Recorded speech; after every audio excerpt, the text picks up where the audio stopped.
buys from the thing, claiming herself to be the daughter of Manu. Okay, she says that I'm your daughter, but interestingly, the first thing they do is they procreate and they create the the human civilization. Okay, guys, I think I'm just getting a time.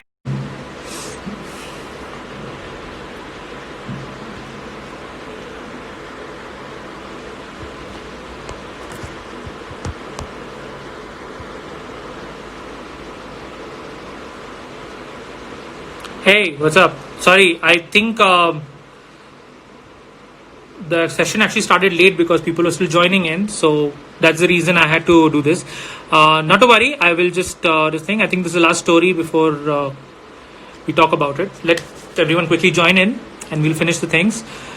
So, hi guys. Hope you like the session. I mean, obviously there were many stories and there were many versions of the stories that I was going to do. In fact, I was even going to read out some parts of the scriptures, but that would have got a little too much. So I decided to just first bring out stories. I'm personally very interested in bringing the the certain patterns and connections that are coming out itself, right? So yeah, that's what I was bringing back. Hi Ruchi. Hi everyone. Hi Dad. Hi Anurit. Ro.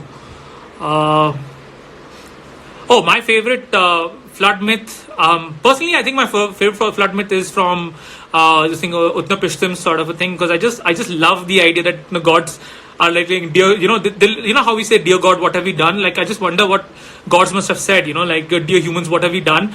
And the idea that they just got so frightened of this thing and they just kind of scolded each other is just fascinating, I personally think that's a story, but there are some other stories also which are very fascinating. Okay. Sure, Meet. I mean, I will this thing go out in more details. This thing. In fact, like after I finish the stories, we can talk about some details. You have to understand the stories themselves are told in various degrees. I mean, there are stories that can be performed and they can be told into this much more details, much more descriptive sort of a thing. In this session, my idea was to give you the story, at least the summarization of the story, and then we'll discuss some of the themes, also discuss why they seem to happen in the mythologies, and then we can always discuss something if that was missed out, right? So just to end the thing, I mean, so by the way, that's the story of the Hindu mythology where Matsya and Manu came in. By the way, I mean, I must tell you that this reading or this thing comes from the Shatapatha Brahmana, which is written 700 BCE, and from the Matsya Purana and all. But let's be honest. I mean, many of these stories were written by by a class or by by the Brahmin class, which was written in a way that kind of made the Asuras or the Shudras and a lot of these things into a demonized versions of it. So if you look at this story from a lens of intersectionality, where there is a sort of a struggle between the castes and all, it brings out a different retelling. I mean, in fact, there was a social reformist and an activist, my friend, Akshay Tafre, he is, he works a lot with the Bahujan community and all sort of a thing. So he'd send me this book by Jyotiba Phule, in his book Gulamgiri, which is written in 1873, which tells a new way of looking at the Matsya story, which is slightly grounded in the historical realism, in which Matsya is basically a captain coming, the name of the captain of the Aryan community, and they're just coming with the hordes of things. So it's almost like a flood that is coming in, and they kill this Shankarsur, which is like the community that was there in India. And between their fights and all sort of a thing, ultimately Matsya wins. So if you look at these stories from a different lens, and maybe sometimes even from different communities, especially communities which are generally oppressed or they don't have this thing, stories have a very powerful way of making something seem good and evil, bad and right and wrong. The stories tend to do this a lot, right?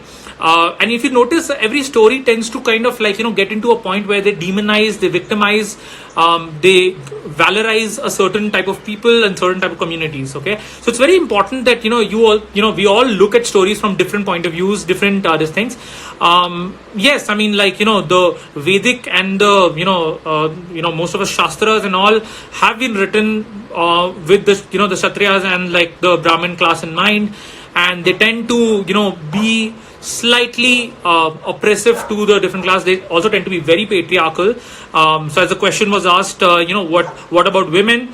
I mean, you heard, like, the first woman came and she's like, hi daddy, and the first thing that happens is, like, they end up procreating. So it's almost like women's roles are always put down to being related to man in terms of, like, procreation, or if it's it's, they can't escape the sexuality, but men can. And this is something that's a very common occurrence in our mythologies, which is fine. But the problem with that is the retelling sometimes can be very disempowering for certain type of people. So it's important that we always take mythology as and when how it came from, but also retell it in a way which is empowering and interesting for people.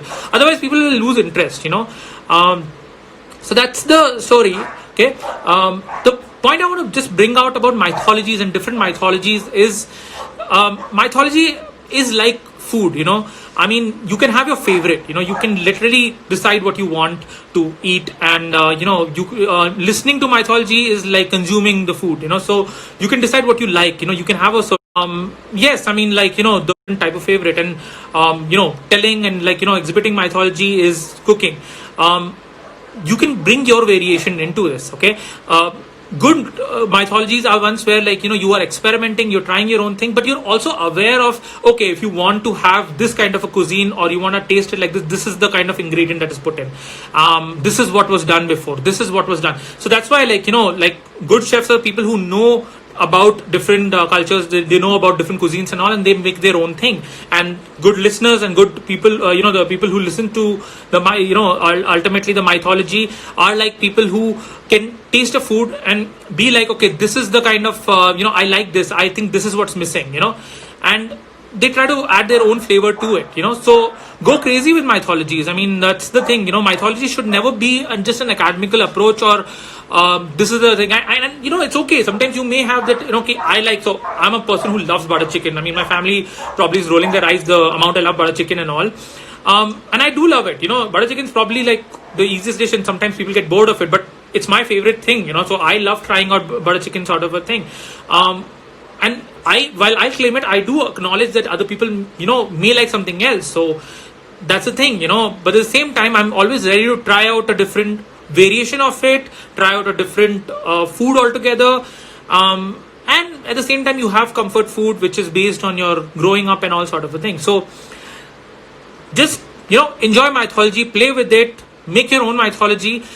Mythology is not a static thing. You can even add your own things. So if you ask me my favorite mythologies, I'll be basically creating my own things. That's what I think we should always be doing, right? Now, I want to come to the conclusion of the stories itself. It's very interesting, right? Each of the stories had certain parallelism, and they had certain things exhibited. So I want to bring out a very sorry, just 1 second. Yeah, I want to bring out a very specific aspect of the mythology itself. Sorry.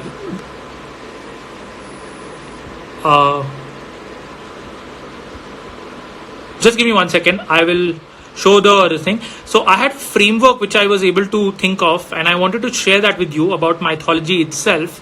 That ultimately goes into this. Okay, so I'm going to be showing the thing also. Okay, in fact, I think it's better if I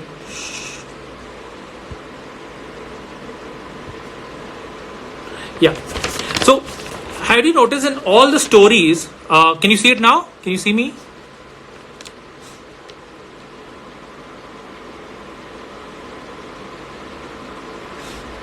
Sorry, I think the thing. So can you see now, guys?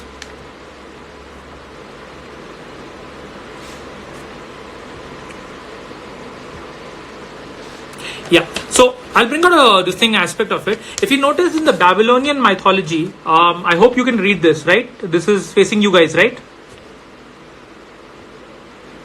Can you see it in the image?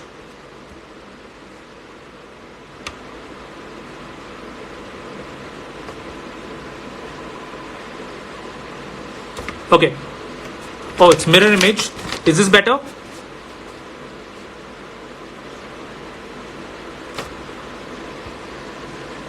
Sorry, is this better?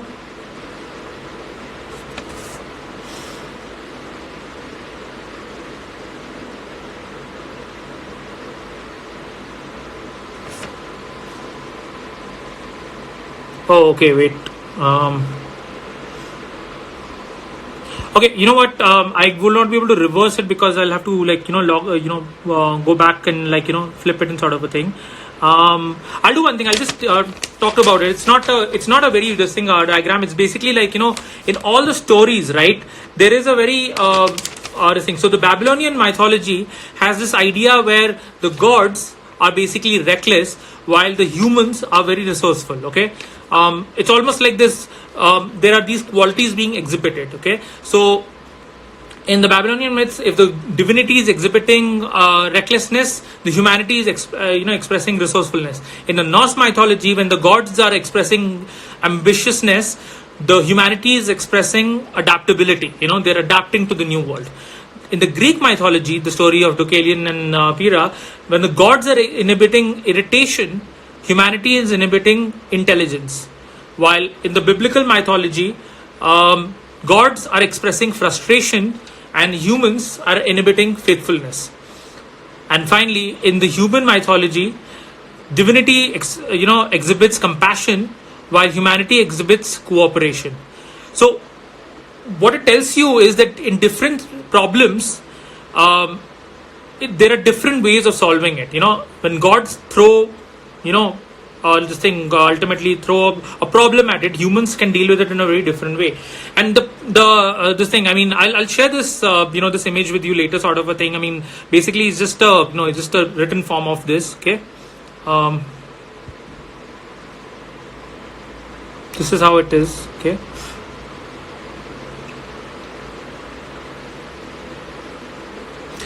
yeah. So the point of this the point of this framework is this flood is that it tells you the different ways gods and humans have reacted to the stories, right? They end up reacting to it based on how the cultures, and it speaks a lot about the culture itself. I mean, finally when the Babylonians story comes from this idea where the gods are almost human like. They did the flood because humans were just making too much noise, and then they regret their decisions. The Norse gods did it with a sense of sacrifice. There's almost a line that it had to be done. They killed the first being. The Greeks want to do it out of irritation because they think that humans have just pissed them off, and basically it's a revenge story, right? In the Greeks, it's a revenge story, and then one of the human beings shows that they're worthy of it. While the biblical story is the story of frustration, this idea that humans are failing again and again, so they need it. While in the Hindu story, it's almost a mechanical, procedural thing that this is going to happen. This keeps happening, so don't worry. God comes down as your helper, as a guide, and He's like, you know what? Just follow what I do, and we'll do this. Flood is not a bad thing in that. It's almost like something that can happen. So yeah, that's the point of the thing, and I think what it tells you is that depending on the situation, depending on the problem that we see, we can come up with different ways of solving it.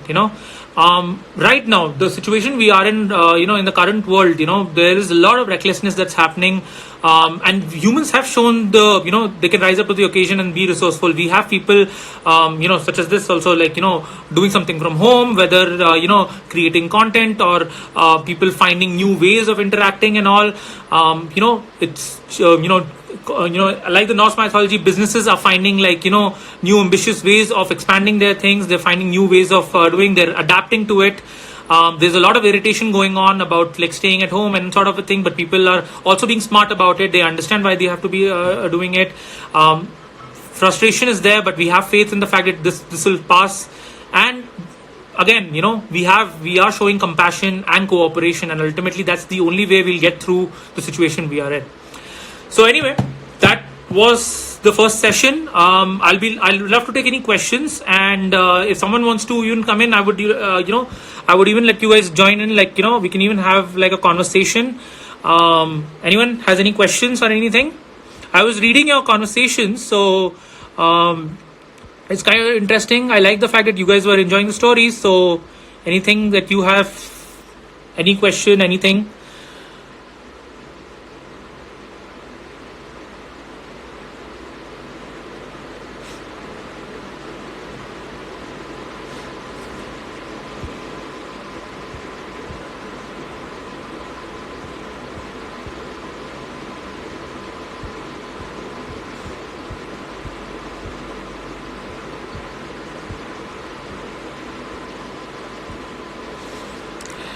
Okay, so anyway, if you guys have any more questions regarding this, I mean, while we can discuss it here, the oh, okay, Sandeep, you asked a question. Sorry, Ruchi, like you've written we have a softer take on the whole thing. Okay. So, Sandeep's question, I'll start with the first one. Which two mythologies are most similar to each other? I think the Noah's story and the Gilgamesh story have the most commonality. In fact, what's interesting in history is that when the story of the tablets were actually discovered of the Epic of Gilgamesh, it was presented as the Babylonian Noah, and many of the scholars were doing it as a way to show that the biblical stories are much older. It wasn't done as a refutation that the biblical stories are just a newer version of it. It was almost like, look, Bibles have been talking about the stories, right? So this story have more in common. I think the Greek story and the Norse story have the idea of gods playing a game and humans coming out of it as a commonality thing. So that I would say is a very common thing. Okay, so Anuruddh's question is, which mythology is flooding equivalent to flushing the toilets? I think every mythology is gods flushing the toilet. I mean, the main thing is the gods started seeing humans as shit and let's just do that. And I would say that the first mythology, the story of Uttapishtim, gods flushed it and they realized that the plumbing wasn't working, and then they were like, dear God, what have we done? And they were just going against the wall when the flood was coming in, right? Ro, your question is, what is the nature of divinity in today's age? Are the gods mad at us? To be honest, I think the gods have always been mad at us. I think, if there's anything we can learn from the mythologies is that gods do exhibit human traits, right? I mean, whether it's a biblical mythology, whether it's, the Indian mythology and all, but they also exhibit long-term patience. They're playing a longer game, right? So, there is this thing. I do think that the gods are sometimes mad at us, and gods are also going to be more insecure. I think the Greek gods, the reason they have this thing is because after Prometheus gave us fire was a metaphor of creativity, passion, of engine, to start the world, electricity. Gods were very fearful that humans won't need the gods. Okay, so which is also the reason why Greek is considered a dead mythology. I mean, we don't see anyone praying to Zeus and all. While I think what's interesting is the Hindu mythology, because it's a constant thing happening again and again. So basically, Satyavata story is not something that just happened one time. It's a story that's going to happen. We're going to have another Satyavata, or a new Manu every time that comes in. But I think the earlier mythologies and all, they tend to be like, hey, this is a story that happened, and it happened once. Okay.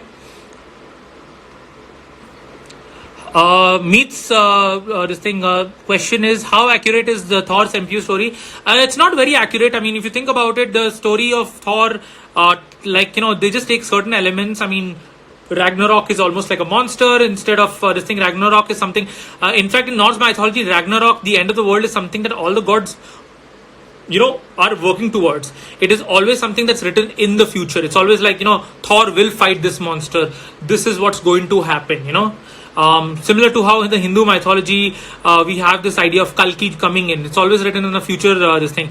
The MCO Thor, few things are very similar, but not this thing. I mean, Loki is not a brother of Thor. In fact, he's almost like an uncle and a manservant in that, because he's almost like a brother of Odin kind of a thing, So it's not very accurate.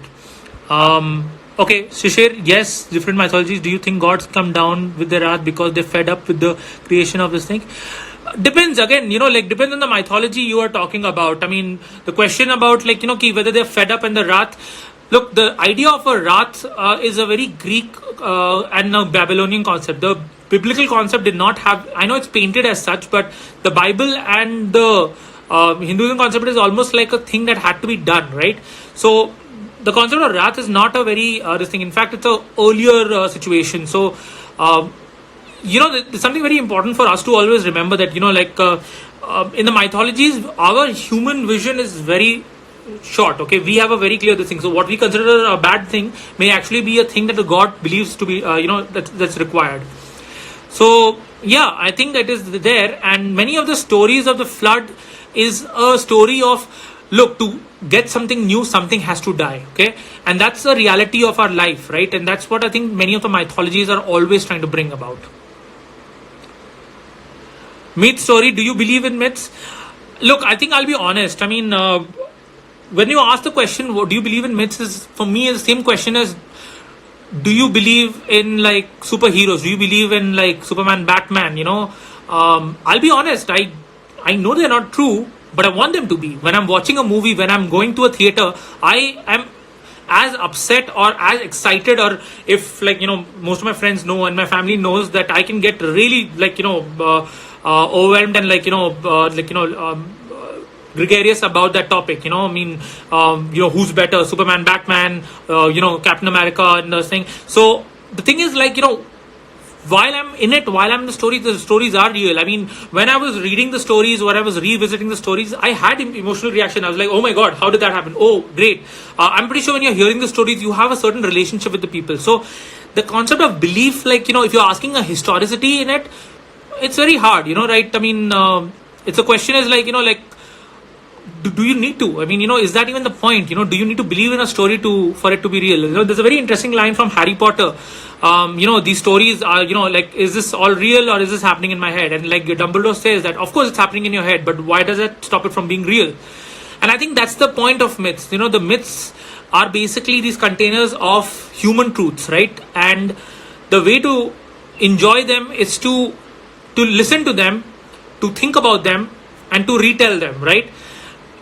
You don't have to believe them in the historical sense. Yes, but if you're really interested in, like, I'll be honest, one of my interest in any of these myths is always the anthropological approach, which is how did these guys bring the stories? Like, what does it say about a civilization? So if I look at the Babylonian myths, the stories about, like, the king, ultimately hoarding the thing, or the Greek story of the gods being vindictive and like humans surviving and all. So if you notice, this is a very different thing. The tonality and the relationship are very different. In Hindu mythology, the humans are obeying the god; they are just following the god's instruction. The dharma is very important. Ultimately, humans were worth saving because of dharma. While in the Greek stories, a hero like Deucalion or the later heroes are the ones who defy the god. Gods are these super beings who are challenging, who are making the things, and the hero is someone who challenges the god, who defies the gods, and he's able to do it. So it tells you about the cultural idea also, like, the Western idea of this idea that, there's one life, and the ones who defy the nature, the laws of nature and all, are the ones who succeed, the ones who are this thing. While in Indian mythology, the ones who are aligned to dharma, the reason we celebrate, Ram and all, are not because they are very defiant, because they are very obedient, they are very compliant, right?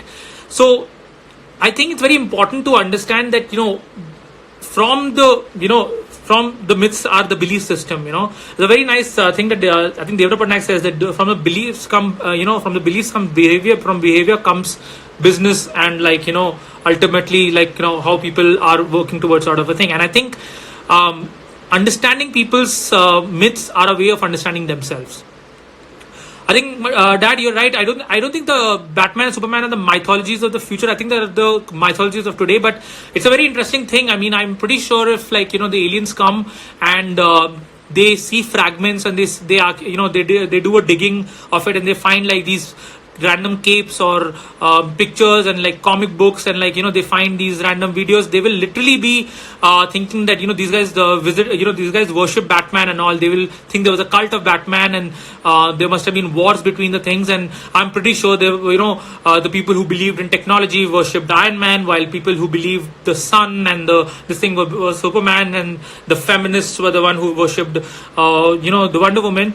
But I think it's very important that we should look at comic books as the current mythologies. The reason the current mythologies, and what's interesting is there's a reason why I think my generation and like even the generation below me are started to find more interest in these comic book stories more than mythologies, because they are a little more relevant to us. So I think it's very important to try to look at these myths and make it more relevant to our times. So yeah, okay, I think there's just a couple of more questions. Shishir, they should be retold in an animate format and all. Definitely, I think animation is the format. Look, I think the format in telling the story is always dependent on the teller. Like, I've spoken about this, but like, if someone is good in animation, they should do the animation. If someone's good in performing, they should do it. The mediums are always as important as the matter. So that's very important. And you should look at your audience. If your audience is someone who prefers, I'll be honest, my first medium that comes to my mind is writing, but like, based on the conversation with Ruchi and this thing, we thought like, let me start telling the stories, and who knows, I'll move on to podcast and other techniques also. We have more of the stories coming in. Okay, there's a last question. I think that's flood is one form of water element. What are other forms of water that? So I think the forms of water is always a thing in the mythology that are there. There is. What's interesting is ice is definitely a way of presenting water. Water in terms of river, water in terms of lake, like all the bodies of water in fact get personified. What's interesting is, now that you put this question, I've never seen a myth that talks about steam as form, which is so I think we should really think of making a god of steam. I wonder, what Varuna, the god of, the ocean god in Hindu, will talk about it. But yeah, I think that's one god that hasn't been done. So guys, yeah, I hope you like this session. We will be back with more. We will probably be doing this weekly or bi-weekly. I'll definitely update you guys about the things. Hope you enjoyed it. Thank you guys for the comments and all. And sorry about this thing where we had to go offline again and come back, and I have figured out the situation about presenting an image and all. So I will make sure the next time we will literally be I will be prepared for this. Anurit, I think the Poseidon was involved. In fact, I didn't go into detail, but Zeus did not cause the flood by its own. He basically went to Poseidon and he said, Poseidon listened to his elder brother and this thing. I mean, you're right. I should have mentioned that. But Zeus, when all the gods had their territories, Zeus is the commander. He's the one who tells them. So he's the one who told Poseidon to to cause the flood. And by the way, there have been other smaller floods and all. But yeah, so Poseidon was involved in this flood. So hope you guys enjoyed this. This was Mathematical, and I am your dangerously dehydrated mathematician. I will drink water now. Water is important, guys. So just stay tuned, and let's follow up soon enough. I really enjoyed this session. Hope you guys enjoyed it as much as me. See you next time.